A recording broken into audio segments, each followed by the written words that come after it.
Selamat siang pemirsa, Anda menyaksikan Breaking News Metro TV. Kali ini saya ajak Anda untuk masuk di segmen Cek Fakta atau Fact Check. Pekan ini sudah memasuki pekan ke-7 pemirsa dalam sidang kasus pembunuhan berencana Brigadir Joshua. Dramanya sudah selesai? Tentu tidak ya. Jadi justru pekan ini banyak sekali fakta-fakta yang menarik untuk disimak. Kita akan mulai pemaparan untuk siang hari ini pemirsa. Jadi sejauh ini yang kita saksikan dalam sidang, Richard Eliezer ini kerap memberikan pengakuan yang membuka tabir skenario jahat Sambo. Dalam persidangan pekan ini, Sambo membalas dan membantah pernyataan-pernyataan Eliezer. Salah satunya adalah Sambo merasa Polri tidak adil karena E dan juga RR ini tidak dipecat. Jadi Ferdi Sambo meminta agar Barada E ikut dipecat seperti dirinya karena menurut Sambo, Eliezer lah yang menembak Brigadir Joshua. Kenapa justru Sambo yang dipecat? Begitu ya menurutnya. Nah, pernyataan ini muncul lantaran Ferdi Sambo menganggap Polri tidak adil karena dirinya sajalah yang dipecat dari Korps Bayangkara, sedangkan terdakwa Barada E dan Ricky Rizal ini belum diberikan sanksi etik dan masih sebagai anggota Polri. Di pekan ini juga, pemirsa, kalau misalnya Anda saksikan, ini kemudian Sambo membantah keterangan Eliezer soal isu perselingkuhan. Nah, Ferdi Sambo menyebutkan bahwa istrinya Putri Chandrawati diperkosa oleh Brigadir Joshua. Ini adalah pernyataan paling terbuka dari Sambo soal pelecehan. Selama ini pemirsa, Sambo hanya menyebut pelecehan dan pelecehan saja. Dan baru pekan inilah ia berani menuduh Joshua memperkosa Putri. Nah, sehingga Sambo justru menuduh balik Eliezer yang merekayasa atau mengarang-arang cerita tentang apa yang sebenarnya terjadi. Kubu Sambo dan juga kubu Eliezer ini justru saling mempertontonkan ke publik siapa sebenarnya yang mereka yasa siapa. Kita simak kembali pemirsa pernyataan dari Ferdi Sambo. Keterangan dia itu ngarang-ngarang. Jelasnya istri saya kan diperkosa sama Joshua. Tidak ada motif lain apalagi itu berselingkuhan. Berarti itu nggak ada sosok perempuan itu ya Pak ya? Nanti tanyakan ke dia, kita juga tanyakan nanti di persidangan. Siapa yang nyuruh dia ngarang-ngarang seperti itu? Kalau dia yang menembak Joshua, jangan libat-libatkan istri saya. Jangan libat-libatkan Ricky gua. Saya siap bertanggung jawab terhadap apa yang saya lakukan. Demikian juga kita awasi persidangan ini sehingga bisa berjalan adil dan objektif. Tidak ada isu di luar yang berkembang kemudian mempengaruhi persidangan. Berbicara soal pelecehan seksual ini, hingga pekan ke-7 kubu Sambo tetap kekeh ada pelecehan seksual. Strategi ini terus dimainkan dengan yang paling baru adalah dari kubu Sambo. Kalau misalnya kita lihat data di sini, mereka mengajukan sidang tertutup untuk Putri Chandrawati. Ini yang terbaru ya pemirsa ya. Jadi kuasa hukum Putri Chandrawati, Arman Hanis, ini meminta kepada majelis hakim agar sidang kliennya saat menjadi saksi maupun terdakwa digelar tertutup. Alasannya karena kubu Sambo khawatir terkait kasus dugaan pelecehan seksual ini menjadi konsumsi publik. Tanggapan majelis hakim seperti apa? Apakah mau menuruti pengajuan ini? Ternyata ditolak pemirsa. Nah, jadi hakim menolak permohonan ini lantaran kasus pelecehan seksual adalah suatu kebetulan dalam kasus pembunuhan berencana Brigadir Joshua. Menurut hakim, terdakwa didakwa oleh JPU dengan tindak pidana pembunuhan berencana dan bukan asusila. Lalu ketika ini ditolak, pemirsa, selanjutnya apa? Apakah mereka diam saja? Tentu saja tidak ya.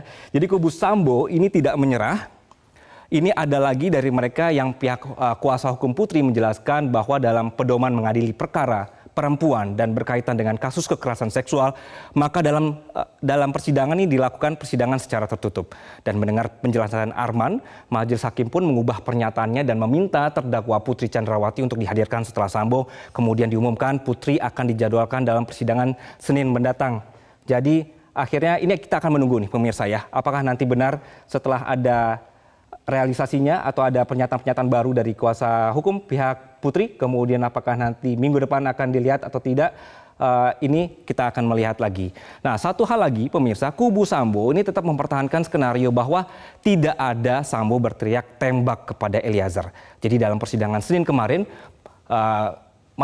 Kuat Maruf ini mengatakan mendengar Sambo justru menyebut hajar, yang kemudian Richard disebutkan lantas menembak Joshua beberapa kali. Dan ini tentu berbeda sekali pemirsa dengan pernyataan dari Eliezer yang sebelumnya menyatakan bahwa ada tembak-menembak.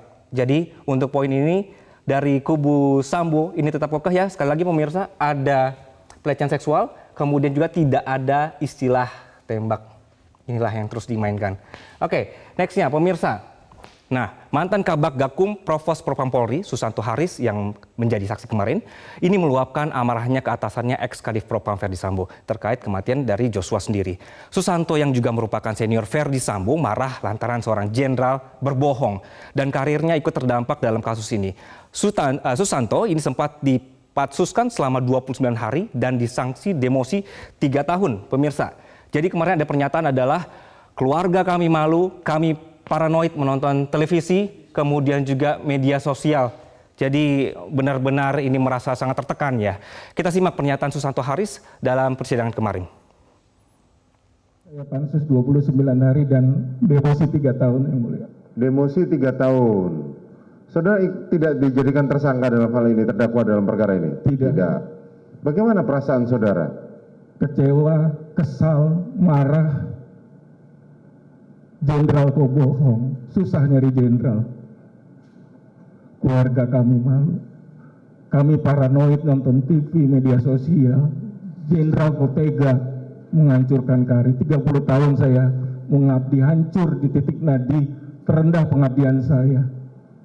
Belum yang lain-lain yang anggota-anggota hebat Polda Metro Jakarta Selatan kami. Bayangkan Majelis Hakim, kami Kabag Gakum yang biasa memeriksa polisi yang nakal, kami diperiksa.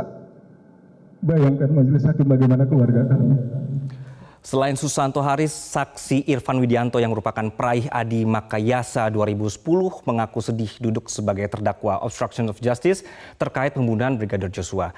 Nah, Irfan, pemirsa ini menyebut hanya mengikuti perintah untuk mengganti DVR CCTV, namun berakhir dipidanakan. Irfan juga tengah menanti hasil putusan kode etik di kepolisian. Berikut pernyataan Irfan. Sedih yang mulia. Apa yang membuat saudara sedih? Karena karir saya masih panjang yang mulia. Karir saudara masih panjang. Kemudian kesalahan paling besar apa yang menurut kamu sampai kamu merasa sedih? Siap, saya hanya menjalankan perintah, namun ternyata ada perintah tersebut disalahartikan yang mulia. Maksudnya disalahartikan? Menurut saya perintah tersebut perintah yang wajar dan normal yang mulia. Namun kenapa harus sampai saya dipidanakan? Ya. Saudara tahu skenario di awal itu bagaimana? Siap, saya tidak tahu sama sekali yang mulia. Sampai terbuka bahwa faktanya seperti ini juga saudara tidak tahu? Siap, tidak tahu yang mulia. Siap. Baik, kita lanjutkan pemirsa. Untuk selanjutnya, nah ini dia langkah dari kubu Eliezer sendiri melihat gerak-gerik kubu Sambo yang terus memainkan strategi di persidangan. Kubu Barada Eliezer mengajukan keringanan tuntutan kepada JPU dalam kasus ini, pemirsa. Jadi ada beberapa hal yang mereka lakukan adalah mengajukan keringanan tuntutan. Jadi sudah melihat ada pergerakan dari kubu Sambo ya. Jadi Eliezer punya beberapa poin pertimbangan. Pertama, posisi Baradae yang bukan sebagai pelaku utama. Kedua, adanya keterangan penting yang dimiliki Baradae terkait kasus ini. Dan yang ketiga, pengungkapan kasus oleh Eliezer dianggap berpotensi mengancam dirinya sendiri. Nah, pihak Eliezer juga menyebut sudah mendapatkan rekomendasi dari LPSK mengenai pengajuan keringanan tuntutan ini. Ini adalah Lembaga Perlindungan Saksi dan Korban. Hal ini terkait posisi Richard Eliezer sebagai justice kolaborator yang telah membuka fakta sebenarnya kematian Brigadir Joshua di Duren 3. Nah, kewenangan LPSK pemirsa untuk mengajukan permohonan keringanan ini merujuk pada pasal 10A Undang-Undang Perlindungan Saksi dan juga Korban. Kita simak penjelasan dari LPSK. Kami menyurati Kejari Jakarta Selatan dan ditujukan kepada jaksa penuntut umum ya, memang untuk meminta supaya dalam tuntutan jaksa memberikan tuntutan yang ringan kepada Baradae. Ya. Tuntutan ringan, bukan hanya tuntutan ringan, tetapi juga meminta hakim untuk memberikan putusan yang ringan kepada Baradae. Baik pemirsa, kita lanjutkan. Di terakhir di siang hari ini pemirsa ada beberapa momen yang sepertinya ini juga menarik drama baru dan menarik perhatian warganet. Kami rangkum di sini. Yang pertama pemirsa, ini ada informasi mengenai hakim yang meminta Ricky Rizal cerita jujur. Kalau misalnya Anda bisa melihat di media sosial ini ramai sekali. Hakim meminta dan juga menilai Ricky Rizal bohong dalam menyampaikan kesaksian, khususnya saat menjelaskan peristiwa eksekusi Joshua dan peran Putri Chandrawati dalam pembunuhan berencana Joshua. Hakim mengingatkan agar Ricky tidak berbohong di persidangan demi anak dan istrinya. Kita simak. Untuk nutupin ini semua, Siap, tidak yang mulia. jangan dipotong dulu. Tadi kamu Siap, ngomong nggak mohon saya potong. Siap, maaf yang mulia. Ya kan? Kamu berkorban, mengorbankan masa depan anak-anakmu untuk nutupin ini semua. Sampai hari ini kamu masih mencoba nutupin.